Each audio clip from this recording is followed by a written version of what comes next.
Imagine a silence so thick you can hear your own blood pumping through your ears. You are standing in a room made of cold brick, deep beneath the feet of a city that has forgotten you exist. On a small shelf, a single oil lamp flickers. It is drinking your air. Next to it sits a loaf of bread you will never finish and a jug of water that won't save you.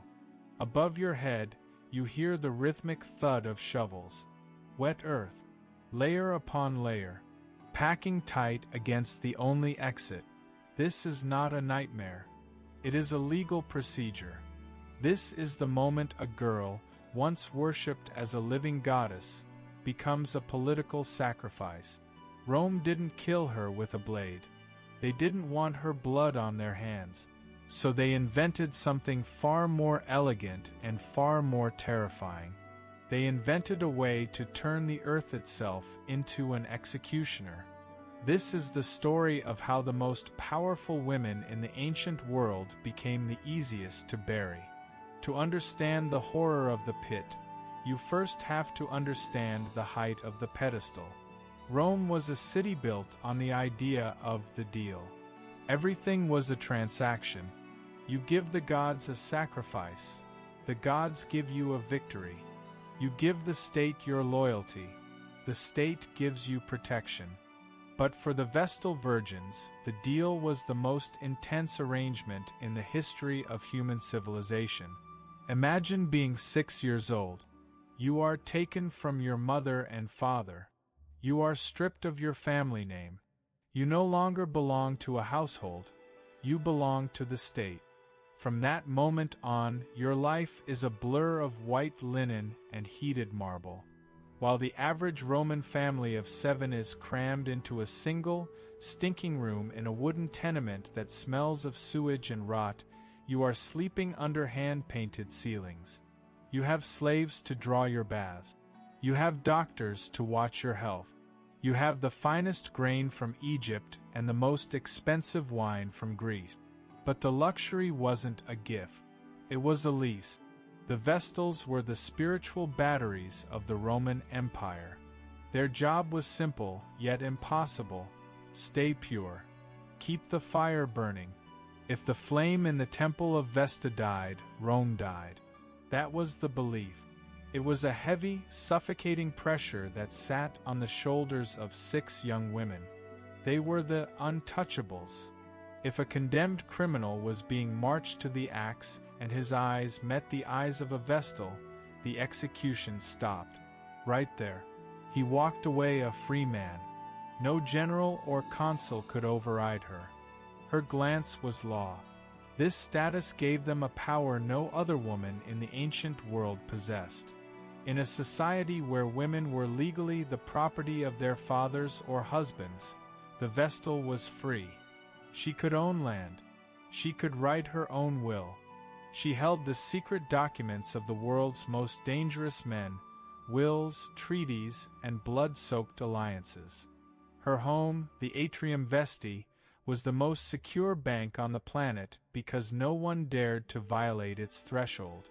But this power was a trap. The more wealth the state poured into the Vestals, the more the state expected in return. They weren't just priestesses. They were a weather vane for the city's luck. As long as the Roman legions were winning battles and the harvests were full, the Vestals were heroes. The people would bow as their ivory carriages rolled through the forum. They were the pride of the empire. But Rome was a city of gamblers and soldiers. And in the world of power, the wind always shifted.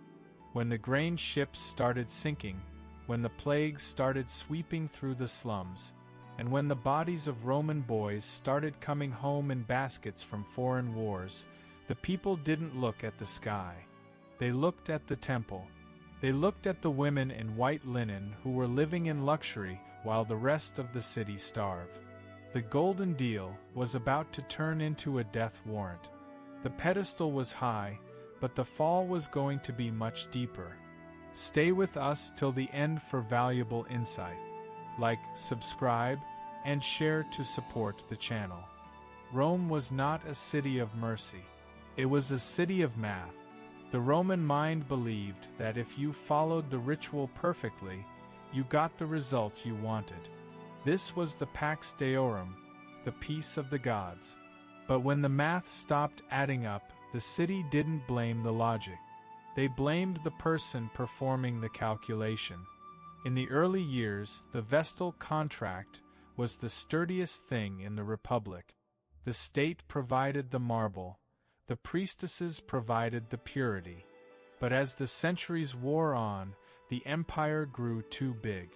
It became a sprawling, hungry beast that was harder to feed. Military disasters weren't just bad luck anymore, they were existential threats. And every time a Roman general failed on the battlefield, a clock started ticking inside the Temple of Vesta. Imagine the atmosphere in the streets after a major defeat. The air is thick with the smell of sweat and desperation. The markets are empty because the trade routes are cut off. Parents are standing in the forum, weeping for sons who will never have a grave. In these moments, the sight of a Vestal Virgin became a provocation. Why were these 6 women still eating the finest bread? Why were they still sleeping on floors warmed by expensive underground pipes? The resentment didn't start with the mob. It started with the politicians. The Senate knew that a hungry, grieving crowd is a dangerous thing. If the people realized that the generals were incompetent or that the tax system was failing, they would tear the government apart. The leaders of Rome needed a pressure valve. They needed a way to redirect the anger of the masses away from the Senate House and towards something else. The linguistic DNA of Roman politics was simple: find a scapegoat. And the Vestals were the perfect target. They were powerful, but they were isolated. They were sacred, which meant their crimes weren't just legal, they were cosmic. If a Vestal was accused of breaking her vow, it wasn't a private scandal. It was the reason the sun was scorching the crops. It was the reason the barbarians were at the gate. The surveillance began to tighten. Every laugh a Vestal shared with a cousin, every beat she lingered while looking at a handsome soldier, every expensive dress she bought, it was all recorded. Slaves were paid to listen through keyholes. Political enemies of a Vestal's family would plant whispers in the ear of the Pontifex Maximus, the high priest. The transition from goddess to criminal could happen in a single morning. One day, you are the most holy being in the empire. The next, you are a polluter. The very luxury that once symbolized your holiness was now used as evidence of your greed and corruption. The contract was being rewritten in real time, and the ink was the rising rage of a city that needed someone to pay for its pain. The machinery of the state was shifting its gears, moving away from protection and toward the kill. When Rome decided to destroy a Vestal, it didn't happen in a dark alley. It happened in the light of day, with all the pomp and gravity of a religious festival. This was the trial, but you must understand that in the Roman world, a trial for a Vestal wasn't an investigation to find the truth. It was a ritual to confirm a verdict that had already been decided in the private villas of the powerful. The accusation was always the same: incestum. To us, that word means something specific, but to a Roman, it meant the breaking of a sacred vow. It meant a priestess had allowed a man into her bed. The moment that word was whispered, the air in the city changed. It was like a spark dropped into a dry forest. The mob didn't want evidence. They wanted a spectacle. They wanted to see the pure brought low. The high priest, the Pontifex Maximus, would convene a secret tribunal. This is where the clinical nature of Roman cruelty really shines. Because a Vestal was a holy person, her body could not be touched by common men. She couldn't be tortured for a confession. But the people around her? They were fair game. The state would seize the household slaves of the Atrium Vesti. These were people who had lived with the priestess for years. They had cooked her meals, cleaned her rooms, and heard her private conversations. One by one, they were taken into the interrogation chambers. Under Roman law, the testimony of a slave was only considered truthful if it was extracted through pain. Imagine the scene beneath the city. The smell of hot iron and scorched flesh. The sound of the rack cranking, stretching limbs until the joints popped like dry wood.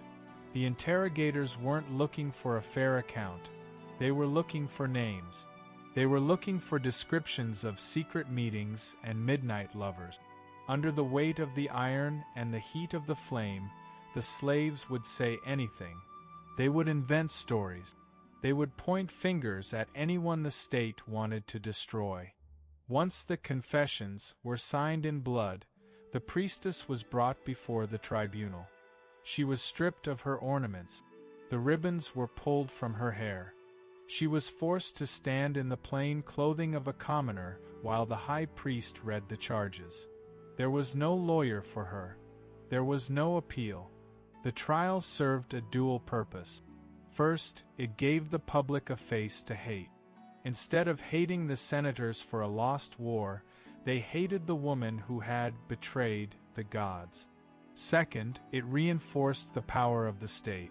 It showed every citizen that no one, not even the most sacred person in the empire, was beyond the reach of the law. The verdict was always death. But the law had a final, twisted problem to solve. The blood of a Vestal was sacred. It could not be spilled on the ground. To cut her throat or behead her would be to invite a curse upon the entire city. So the Roman legal mind, ever elegant and ever monstrous, found a solution where they could kill her without ever technically touching her.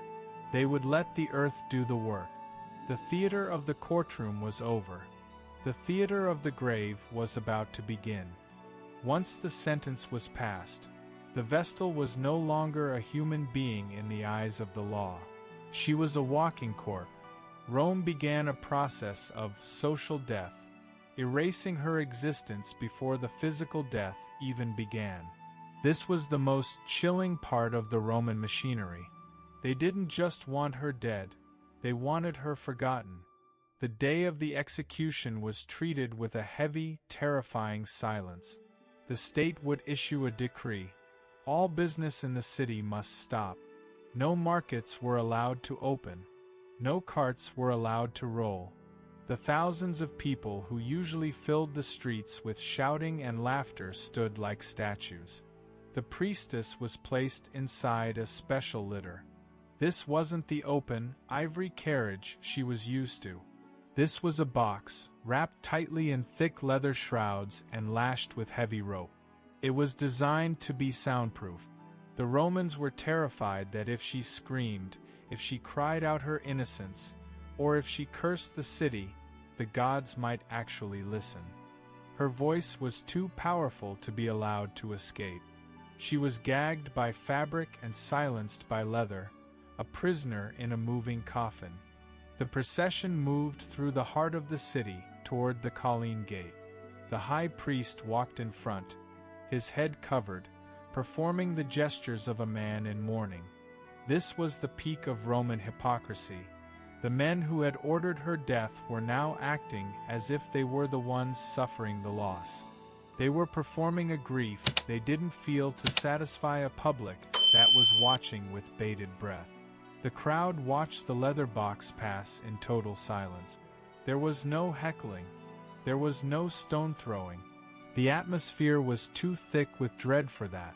Even the most hardened soldiers, men who had seen thousands of deaths in the mud of Gaul or the sands of Africa, stepped back as the litter passed. They weren't afraid of the woman. They were afraid of the ritual.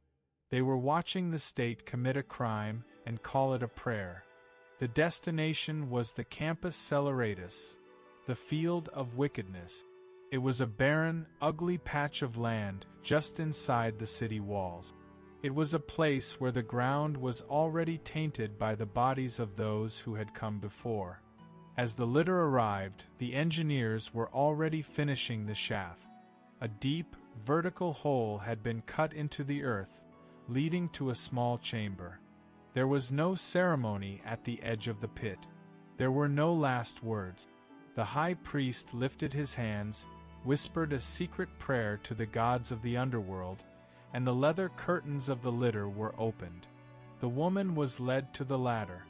Imagine the sensation of that first step down. The air in the shaft is cool and smells of damp clay. Above you, the circle of the sky is bright and blue. You can see the faces of the men who sent you here, looking down with cold, empty eyes. You descend, rung by rung, leaving the world of light behind. When your feet touch the brick floor of the cell, the ladder is immediately pulled up. The bridge is gone. The sky is a rectangle that is about to vanish. You are alone in the dark, and the world above is already picking up the shovels. The sound of the first shovel of dirt is something a person never forgets. It isn't a sharp noise, it's a heavy, muffled thud. It sounds like the world is being padded with wool. Inside the chamber, the Vestal stands in the center of a room that is barely larger than a closet. The walls are made of cold, unpainted brick. The floor is packed clay. Above her head, the wooden trapdoor groans under the weight of the first layer of soil. Then comes the second layer, then the third. The engineers above aren't just filling a hole, they are compacting the earth. They use heavy wooden rammers to stomp the dirt down, making sure there are no air pockets, making sure the seal is absolute.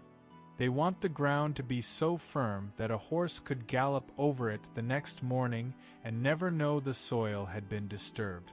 Within an hour, the surface of the field of wickedness is flat. The crowd begins to drift away. The show is over. But for the woman beneath the grass, the real nightmare is just beginning. Look at the room she has been left in. This is where the Roman state's psychological cruelty reaches its peak. They have left her an oil lamp. They have left her a small loaf of bread and a jug of water. They even left a small bed with a wool blanket. Why? Because if they had left her in an empty hole, it would be a clear execution. By providing these items, they created a room. They turned an execution into a living arrangement. The lamp is the first thing to fail. An oil lamp needs oxygen to keep its flame alive.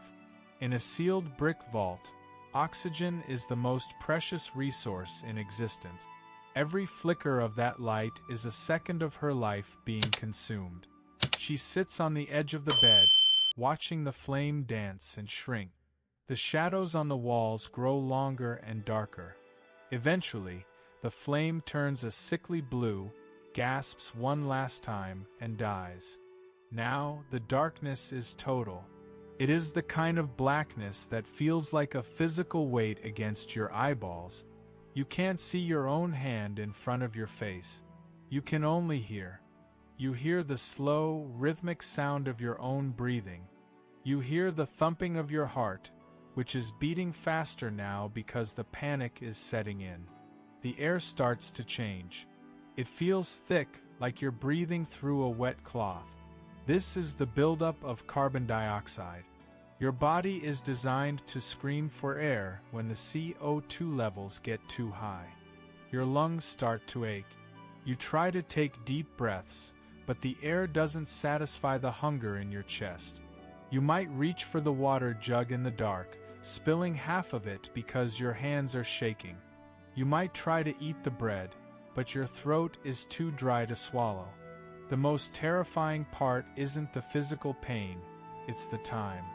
The Roman state has given her enough air to last for maybe a day, maybe two. They want her to have time to think. They want her to sit in the dark and realize that her city has abandoned her, that the gods she served have remained silent, that she is a living person in a dead space. She is the lightning rod that has absorbed all the rage of Rome, and now she is being slowly extinguished by the very earth she was supposed to protect. As the oxygen in the chamber fades, the human mind begins to drift. The panic that once made the Vestal's heart hammer against her ribs is replaced by a heavy, narcotic fog.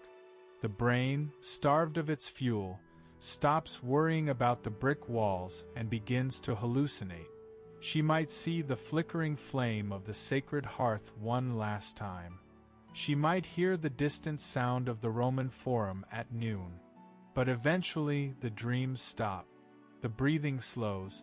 The heart, exhausted and empty, gives its final beat.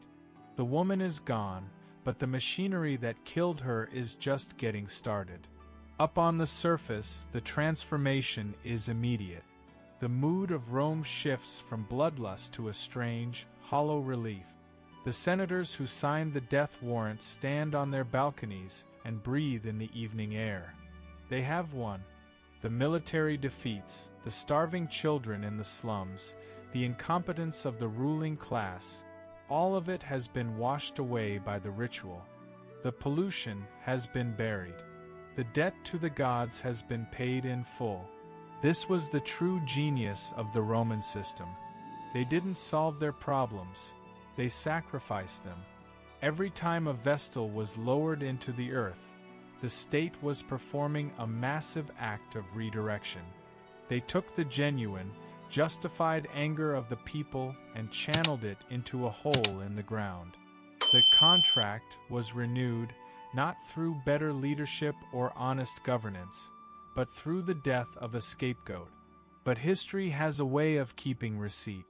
For 1,000 years, this cycle repeated itself. Every major crisis in the Roman world, from the invasion of Hannibal to the internal rot of the emperors, was punctuated by the burial of a woman in white linen. The dirt under the Campus Sceleratus became a thick layer of forgotten lives, a literal foundation of skeletons upon which the glory of Rome was built. The end, when it finally came, didn't come from a broken vow. It came from a shift in the world's DNA. When the Christian emperors finally rose to power, they didn't see the Vestals as sacred. They saw them as a threat to the new order. In AD 394, the eternal flame was extinguished, not by a careless priestess, but by an imperial decree. The atrium vesti was emptied. The heated floors went cold. The golden cage was broken. And what happened to Rome? Within 16 years of the fire going out, the city was sacked for the first time in 8 centuries. The walls that the Vestals were supposed to protect were breached by foreign warriors. The patrician villas were burned. The empire that thought it could escape its failures by burying them in the dirt finally ran out of places to dig. The story of the Vestal Virgins is more than just a dark chapter of history.